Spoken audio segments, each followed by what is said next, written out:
Hello everybody, welcome back to Screenstars and welcome to a first impressions video. Today I'm taking a look at The Testament of Sherlock Holmes on PlayStation 4. Now if this title sounds familiar, well this is a game that has been released previously on the PlayStation, namely PlayStation 3 I believe. It is an older title for sure, and it has just got a release on the PlayStation 4 on the 29th of June I think, or something like that. Now this is worth pointing out, this is not a remaster, not a remake or anything like that. It has basically just been transferred to PlayStation 4, and that is the footage that you're seeing here. Now even though it's PlayStation 4 footage, I'm playing it on my PlayStation 5. Now if you have seen any of my content on the channel and you have followed the channel for some time, you know probably that I am a fan of Sherlock Holmes games in general. I have played all of them on the PlayStation, and I am definitely a big fan. I love detective games, and my favourite detective of all time is Sherlock Holmes and Sherlock Holmes stories. I love the movies, I love TV shows. I just really enjoy tales of Sherlock Holmes and all this kind of stuff. So every time there's a new Sherlock Holmes game, I'm always interested to play it. I'm playing currently on my Steam Deck, Sherlock Holmes vs. Jack the Ripper. And when I saw this had been released on PlayStation 4, I immediately picked it up. Now, when I've started playing this, and I've played it for a couple of hours so far, I don't remember an awful lot about this game, but I'm sure I will have played it before. There are aspects of it that felt and seemed familiar, but I'll probably confirm, when I do a full review of it, I'll confirm whether I have played this one before, because I will have put more time into it by then. It certainly feels familiar, and for those of you who've played like The Devil's Daughter and some of the other Sherlock Holmes games, this has got the familiar characters and voice actors that have played Sherlock Holmes for quite a long time, and it's only recently when Frogwares have kind of changed the look of Sherlock Holmes. They've made him a bit younger and changed the voices and things like that. Honestly, the way Sherlock Holmes is portrayed in this games and some of the other games with this likeness and this character's voice acting is my favourite portrayal of Sherlock Holmes in video games. He looks like Sherlock Holmes, he sounds like Sherlock Holmes, he acts like Sherlock Holmes, and for me it's a more accurate portrayal of Sherlock Holmes than some of the newer games, even though I do enjoy some of the newer games. So what can you expect with this game? Well, let's be honest guys, if you've played a Sherlock Holmes game, and certainly some of the older Sherlock Holmes games, you like Devil's Daughter and some of the others along them lines, you will know exactly what to expect from this. You go around, solve cases, you inspect clues, you've got little tools that you can do like your magnifying glass, you'll go to your chemistry table, you'll look through articles, you'll travel to different places on the map, you'll interview witnesses, you'll put two clues together to try and solve the case, so on and so forth. I don't necessarily think I really need to go into huge amounts of detail. Needless to say that this is not what you would call an action-orientated game. In some of the later Sherlock Holmes games, the last 5 years or so, they've tried to add in, they've tried to make them like semi-open world and add a little bit of action to them here and there, but at the end of the day, if you like playing a Sherlock Holmes game, you play the games for the detective stuff, not necessarily the action stuff that they try and force into them. So this is like one of the older, more purer versions of the Sherlock Holmes games. My preferred way of playing the game. So there's lots of voiceover work going on, there's lots of discussions between characters, interviewing witnesses, walking around, discovering clues, going into your, it's not called a mind palace in this game, but you know what I mean, you go in there and then put clues together. So it's more of an old-fashioned approach to the investigating, rather than some of the new approaches they try to incorporate into the new games. So it's familiar, basically. If you like Sherlock Holmes games, and many of you watching this may have played this before on the PlayStation 3 or on PC maybe, because it is readily available on PC. I actually considered picking this up for Steam Deck as well, and I'm glad I didn't now, because, you know, it's now been released for PlayStation 4. So while it does look dated, some of the graphics haven't aged particularly well, but I do think the voice acting is really, really good. And I can forgive a lot because it's got a real charm to it, this game. And I do even though I accept that some of the graphics and some of the character models look pretty terrible at times, it does have a certain charm to it too. At the same time, a really oldie feely way of looking, and it's a pretty relaxed and chilled out game. Yes, there's some puzzle solving going on, but nothing that's going to distress you or upset you too much or rack your brains too much. It's nothing like that really. So I'm thoroughly enjoying revisiting the Sherlock Holmes game, and I will obviously, guys, as and when I finish this, I will try and get a review up for you guys as soon as possible. So thank you very much for joining me for this first impressions video. It was pulled before the fire started. Heading towards his chosen escape route, probably the window, the thief knocked over the stool, which then caught fire. But why didn't he try to put the fire out at once?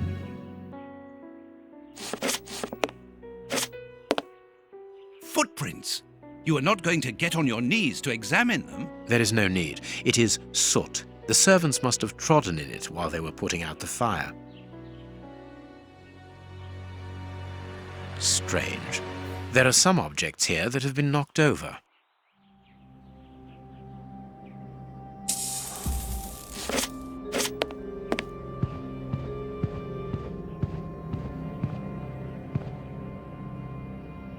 This draft screen makes an ideal hiding place. As the theft was committed at night, I conclude that the thief hid himself behind the draft screen and waited until he was alone in the room.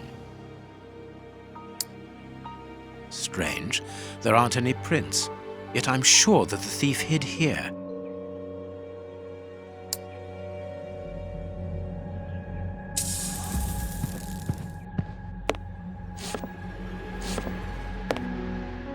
When the servants arrived at the door, having been alerted by the bell, they saw evidence of the theft and the fire, but they didn't see the thief. This door is very hard to force. The Marquis is the only person to have the key. The thief could not get out through here until eventually, when the door was opened by the servants. Ah, Mr. Holmes, you're already here. Good morning, Inspector. You've arrived just in time. Scotland Yard arrives like the cavalry, always in the nick of time. Ah, but I know that satisfied expression, Mr. Holmes. Have you already solved the case? It's possible. We have retraced the thief's rather unusual footsteps. He is a true acrobat. But what I cannot understand is that when the servants entered the room, there was no one to be seen. An acrobat perhaps, but an invisible one? I do not think so. The only explanation is that the thief escaped before the servants arrived. I don't know how, but there is no other way. Half a point for the doctor, nil for the inspector. I am pleased to see that you find the situation amusing, Mr. Holmes. Very well then, explain. Dr. Watson was correct when he mentioned acrobatics, but he is mistaken about the nature of the acrobat. As for you, Baines, you're quite incorrect, as the thief was in the room when the servants entered. Explain, for heaven's sake, Mr. Holmes. Watson, how could a thief be missed in the middle of 8 men? I don't know. Because he is very small? Stop teasing us, Holmes. Exactly, because he is small. Small and remarkably agile. You're thinking of a monkey? And a trained monkey at that. Without a doubt, a Leontopithecus rosalia from Central America. The animal had been hidden inside the room for several hours, calmly awaiting the signal from his master.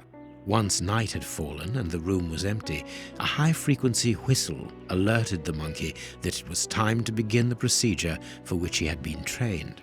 The monkey emerged from his hiding place and used the point of a diamond to open the glass cabinet and steal the necklace.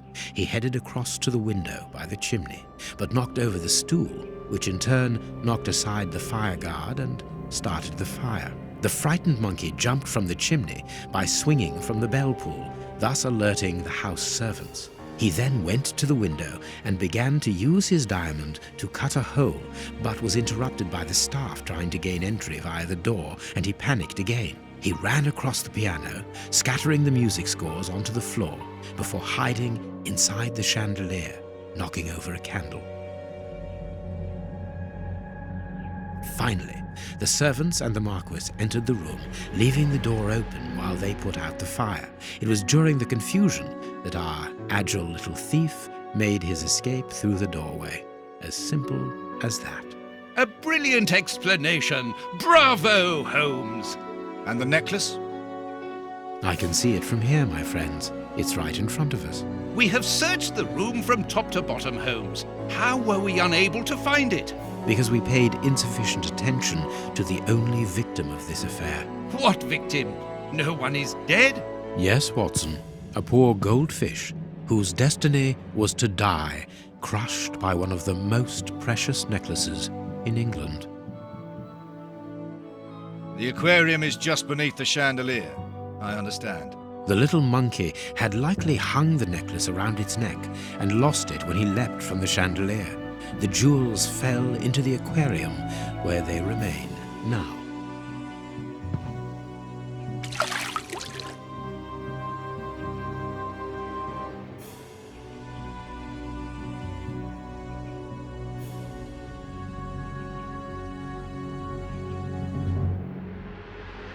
Marquis, here is your necklace, intact, just a little wet. Mr. Holmes, this brilliant demonstration does credit to your reputation. Thank you so much, Marquis. Do you wish to verify the authenticity of your jewel? No, I recognize it. I have spent many hours admiring it, you know. Good.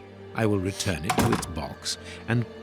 Inspector, a bank has just been held up. You must follow me at once. Orders of Scotland Yard. What times? Sirs, duty calls. My regards, Marquis. And well done again, Mr. Holmes. There, the necklace is in its box. We've lost enough time here. Let's go home, Watson. Ah, very well, as you wish. A good day to you, Marquis. With pleasure, gentlemen. And once again, thank you.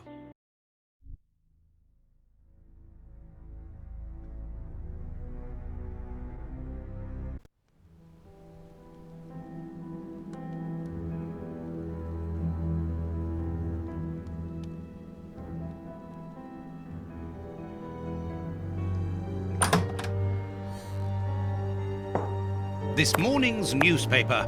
Holmes, have you read this article about you? No, Watson, not yet, and I won't have time to. Read it before you leave. It's outrageous. If you insist.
Prince Woodville, French culinary expert and bagpipe player, might be our next king. That's not so shocking, my dear fellow. You know exactly to which article I'm referring, Holmes. How can Farley dare to tarnish your reputation like that? You know, Watson, that wherever glory walks, jealousy is bound to follow. As for the forgery of the necklace, I suspect that we shall soon be enlightened in this regard. Come in, Inspector Baines, the door's open. Ah, Mr. Holmes. How did you know I was here? You are one of our rare visitors who avoids the second-to-last step of the stairs, which creaks dreadfully. And if I add the clinking of the handcuffs at your belt, to what do we owe the pleasure of your visit, Inspector? Have you read that rag?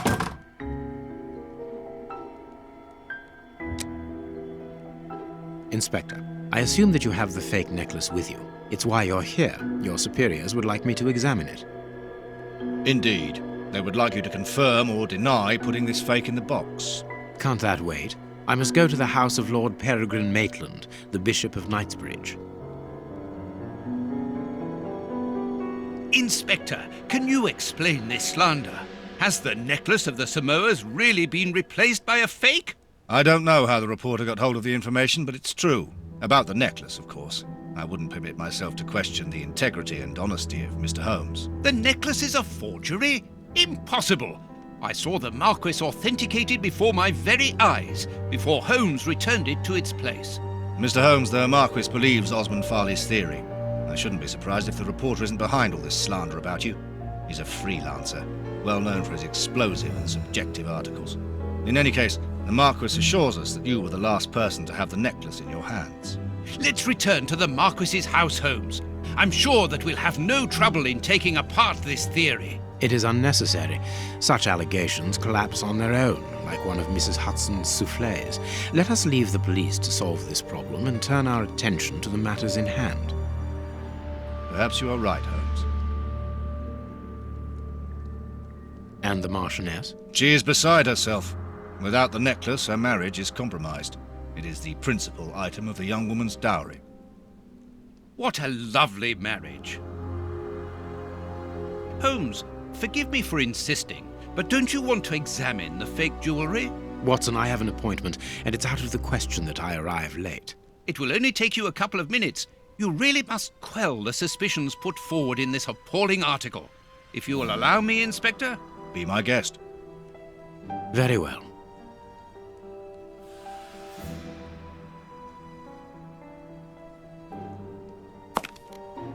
What do you think, Holmes?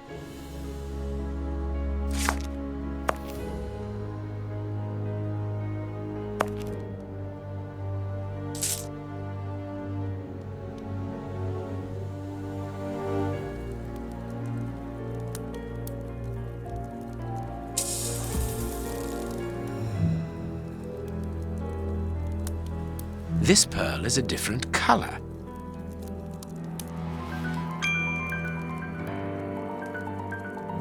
These 3 pearls are of poor quality.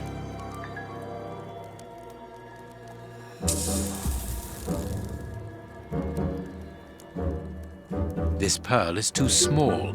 It is not in its place here. Too many defects. This necklace is a fake.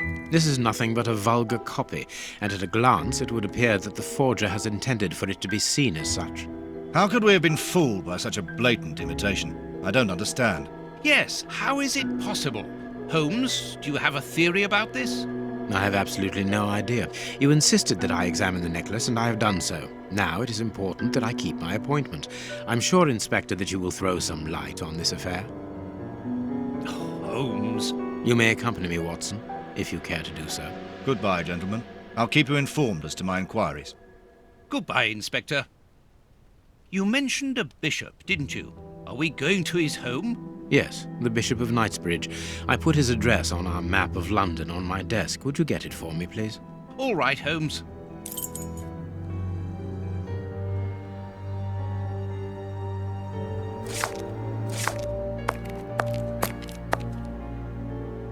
The work table, where Holmes analyzes things.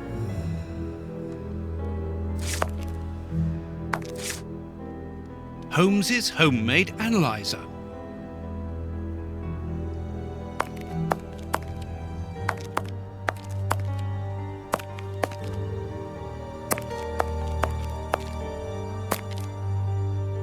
I have found your map.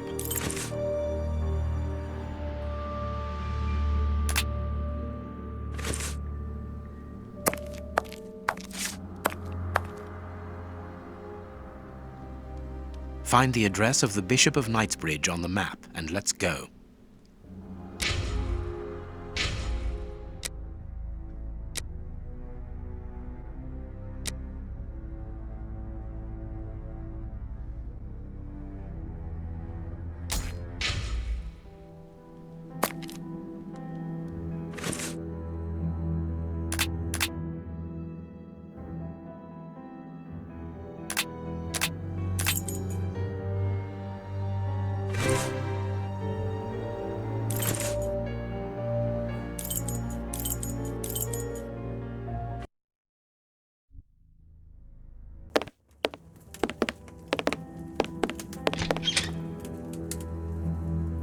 The police? Already? How did you know? May we see the Bishop of Knightsbridge? Yes. Yes, of course. But come in.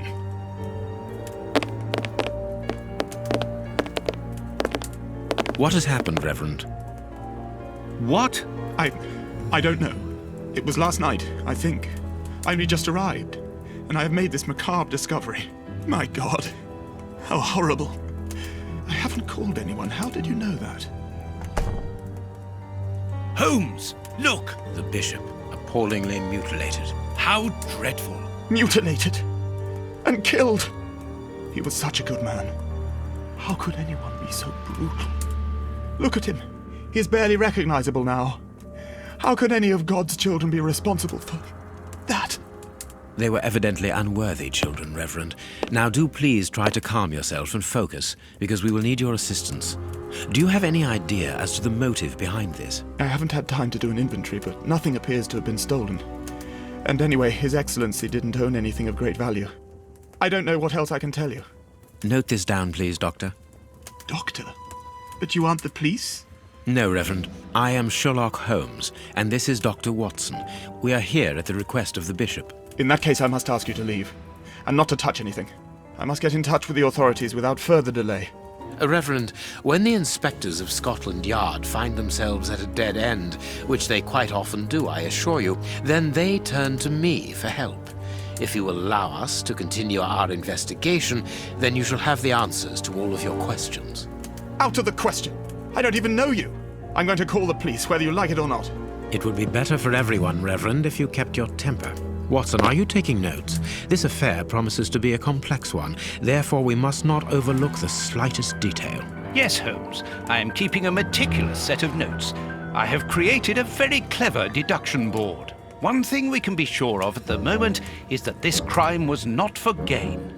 The Reverend has informed us that nothing valuable was stolen, and indeed, it would seem that the Bishop had nothing of any worth to take. Very good, Watson. Do continue.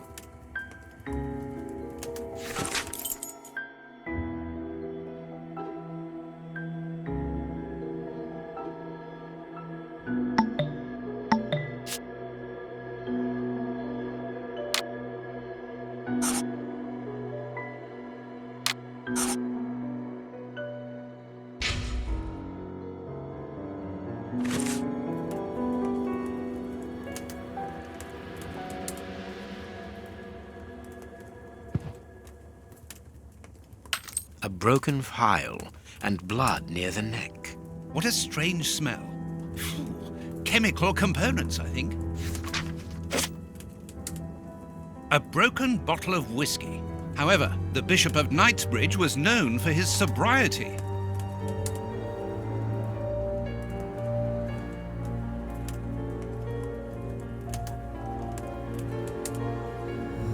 The fingers have been crushed and violently struck. The fingers have been crushed and violently struck.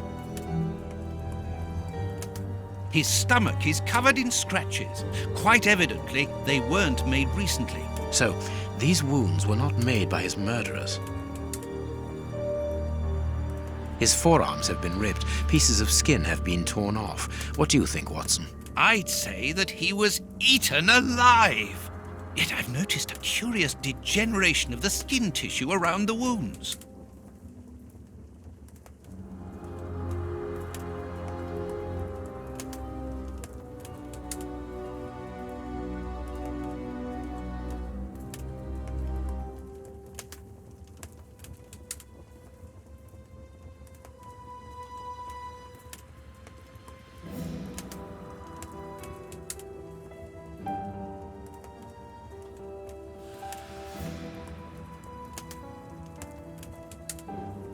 You can see by his expression that he suffered terribly. His mouth is covered in blood, and I can make out strips of skin between his teeth. My dear friend, everything points to this man having gnawed at his own forearms. That's unbelievable, Holmes.